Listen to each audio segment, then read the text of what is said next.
Shri Venkateswara gold తాకట్టులో ఉన్న మీ బంగారాన్ని విడిపించి కొనబడును.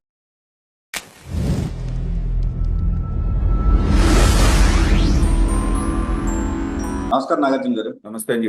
ఒక రకంగా 11 సీట్లకే పరిమితం చేశారు వైఎస్ఆర్సీపీకి సంబంధించి ఏది రాజధానిని అడ్డుకునే విషయంలో. ఇప్పటికీ వాళ్ళ స్టాండ్ మారట్లేదు. అదే అక్కడ కూర్చున్న రైతులతో మావిగానే ఒకటి ఉంది, అసలు అవసరం లేదు రాజధాని. ప్రతి సందర్భంలో రాజధాని అవసరం లేదు, రాజధాని అవసరం లేదు, రాజధాని అవసరం. అంటే ఇప్పుడు మనకి భారతదేశంలో ఇన్ని రాష్ట్రాల్లో రాజధానులు ఉన్నాయండి. ఏ ఆంధ్రప్రదేశ్కి రాజధాని అవసరం లేదా?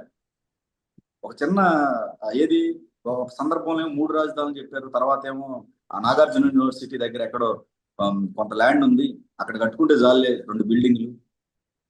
ఈ ధోరణి ఇంతే ఉంటే అసలు రేపు రాబోయే కాలంలో ఇప్పటికి కూడా మారకపోతే ఎట్లా అండి?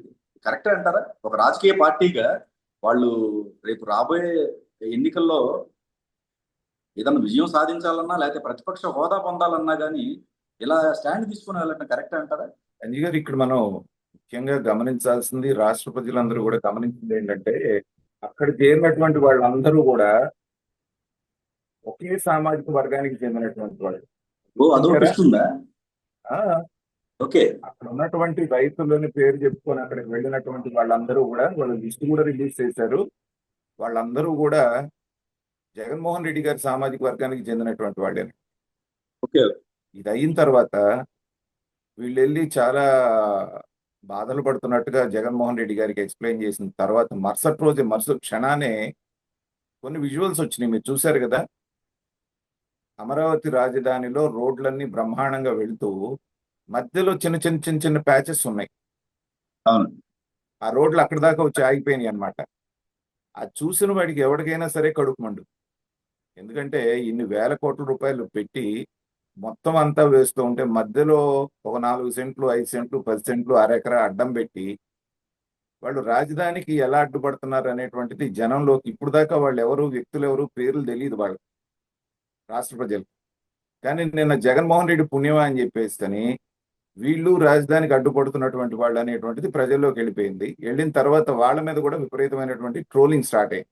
తర్వాత జగన్మోహన్ రెడ్డి గారి దగ్గరికి వెళ్ళి వీళ్ళు మొరపెట్టుకోవడం అంటే ఏంటంటే గొర్రె కషాయుడి దగ్గరికి వెళ్ళినట్టు. 5 సంవత్సరాల పాటు ఆయన ఉన్నన్నాళ్ళు అమరావతి రైతులు ఉద్యమం చేస్తూ ఉంటే వాళ్ళని ఎన్ని రకాలుగా అణిచివేశాడు అనేటువంటిది మనం చూసాం. వీళ్ళేమో అమరావతికి భూములు ఇవ్వరు, కానీ అమరావతి రైతులు అని చెప్పుకుంటూ ఉంటారు. ముఖ్యంగా అక్కడికి వెళ్ళినటువంటి వాళ్ళు ఉండవల్లి రైతులు. ఆ తర్వాత పెనుమాకలో ఒక అతను ఉన్నాడు.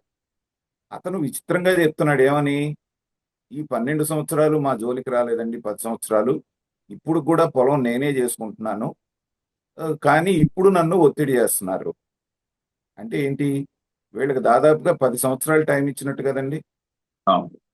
నిజంగా వీళ్ళ దగ్గర నుంచి ల్యాండ్లు లాక్కోవాలి అంటే సింపుల్ గా ఆ రోజునే ల్యాండ్ ఎక్విజిషన్ అనేటువంటి నోటిఫికేషన్ ఇచ్చేస్తే ఈ పాటికి వచ్చేసాయి కదా.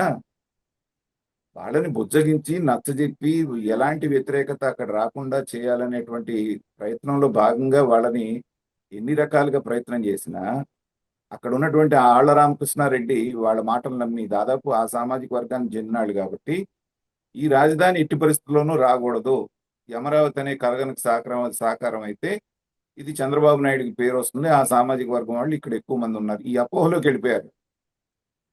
కాబట్టి చేయాల్సిన ప్రయత్నాలన్నీ చేశారు, కోర్టులకు వెళ్ళారు. కోర్టులో కూడా వీళ్ళకి వ్యతిరేకంగానే వచ్చింది. ఒక్కసారి గవర్నమెంట్ ల్యాండ్ ఎక్విజిషన్ అన్న తర్వాత ఇంత పెద్ద రాజధాని కడుతున్నప్పుడు ఈ 200-300 ఎకరాల కోసంగా ప్రభుత్వం కానివ్వండి, లేకపోతే ఈ కోర్టులు కూడా అభ్యంతరం చెప్పవు. ఎందుకంటే కొన్ని వేల కోట్ల రూపాయలు ఇన్వాల్వ్ అయ్యి కొన్ని కోట్ల మందికి సంబంధించినటువంటి రాజధాని. ఈ విషయం తెలిసిన తర్వాత ఏంటంటే వీళ్ళు వెళ్ళి జగన్మోహన్ రెడ్డి దగ్గర పడి వాళ్ళ గోడు చెప్పుకోవడం జరిగింది. ఇంకా విచిత్రమైనది ఒకటి చూసారా మీరు అంజి గారు? నాది సీడ్ యాక్సెస్ రోడ్లో పోతుంది సార్, నాకు ల్యాండ్ అని ఒక రైతు చెప్తా ఉంటే, సీడ్ యాక్సెస్ రోడ్ అంటే అంత పెద్దగా ఉంటుందా, దానికి ల్యాండ్ ఎక్కువ కావాల్సి వస్తుందా అని అడుగుతున్నాడు జగన్మోహన్ రెడ్డి గారు. అంటే అమరావతి మాస్టర్ ప్లాన్ ను కూడా కనీసం ముఖ్యమంత్రిగా ఉన్నటువంటి 5 సంవత్సరాలు చేసినటువంటి ఆయన పట్టించుకోలేదు. సీడ్ యాక్సెస్ రోడ్ అంటే ఏంటి, మిగతానికి ఏంటి, ఇది అక్కడ ఏం జరుగుతుంది, దేనికి ఏమి ఇచ్చారనేటువంటి కనీస జ్ఞానం కూడా అతనికి లేదు. తర్వాత జగన్మోహన్ రెడ్డి గారి దగ్గర ఎవరొచ్చి ఏ సమస్య చెప్పుకున్నా ఆయన దగ్గర రెడీమేడ్గా ఒక ఆన్సర్ ఉంటుంది అంజి గారు. ఏంటంటే ఆన్సరు 3 సంవత్సరాలు కళ్ళు మూసుకోండి, మన ప్రభుత్వం వచ్చేస్తుంది, రాగానే మీ సమస్య నేను పరిష్కారం చేస్తాను, అవసరమైతే మీ భూములు నేను వెనక్కి ఇచ్చేస్తాను. నేను వాళ్ళకి చెప్పిన సమాధానం కూడా అదే కదా అంజి గారు. అవును. సో ఈ 3 సంవత్సరాలు ప్రభుత్వం చేతులు ముడుచుకొని కూర్చొని వీళ్ళు భూములు ఎప్పుడు ఇస్తారా అని ఎదురు చూస్తుంటుంది అనమాట. ఆల్రెడీ ల్యాండ్ ఎక్విజిషన్ నోటీసులు ఇచ్చారు వాళ్ళకి, రేపో మాపో అవి హ్యాండ్ ఓవర్ చేసుకోబోతున్నారు. ఇది తెలిసిన తర్వాతే ఫినిషింగ్ టచ్ అంటారు చూసారా, క్లైమాక్స్. జగన్మోహన్ రెడ్డి గారి దగ్గర ఈ నాటకం అంతా రక్తి కట్టించిన తర్వాత మరుసటి రోజే ఆ పెనుమాక రైతు ఎవరో వెళ్ళి చక్కగా తన ల్యాండ్ను పూలింగ్కి ఇచ్చేసాడు ఆ సబ్ కలెక్టర్ దగ్గరికి వెళ్ళి. అంటే దీన్ని బట్టి అర్థమైంది ఏంటి అంజి గారు, జగన్మోహన్ రెడ్డి గారి దగ్గరికి వెళ్ళిన తర్వాత అనవసరంగా మనం వ్యతిరేకం అవుతున్నాం ప్రభుత్వానికి, ఇప్పుడు దాకా ఏదో మనల్ని సరిగా పట్టించుకోలేదు, వాళ్ళు వదిలేశారు, ఇప్పుడు గనక బయటపడిపోయి ఎక్స్పోజ్ అయిపోయాం కాబట్టి ఇప్పుడు ప్రభుత్వం కనుక గట్టి చర్యలు తీసుకుంటే మనకు అసలుకే ఇబ్బంది వచ్చుద్దని చక్కగా ఒక్కొక్కరు జారుకొని వెళ్ళి ఇచ్చేస్తున్నారు. తర్వాత వాళ్ళకు కూడా అర్థమైపోయింది ఇక ఇది తప్పని ప్రక్రియ అనేటువంటిది, వాళ్ళకు ఉన్నటువంటి ఫోరమ్స్ అన్ని వాళ్ళు వాడుకున్నారు. ఇవాళ తప్పని పరిస్థితుల్లో జగన్మోహన్ రెడ్డి గారు ఏంటంటే అమరావతిలో ఏదో ఒక రకంగా ఎంటర్ అవ్వాలి అనేటువంటి ప్రయత్నం చేస్తూ ఉన్నారు. మామూలుగా కోర్ క్యాపిటల్కి ఇచ్చినటువంటి ప్రాంతానికి వెళ్ళారనుకోండి, తరిగి కొడతారు వీళ్ళని కానీ వీళ్ళ పార్టీ వాళ్ళని కానీ. ఎక్స్ట్రా పూలింగ్ ల్యాండ్ దగ్గరికి వెళ్ళారనుకోండి, వాళ్ళ పరిస్థితి కూడా అంతే.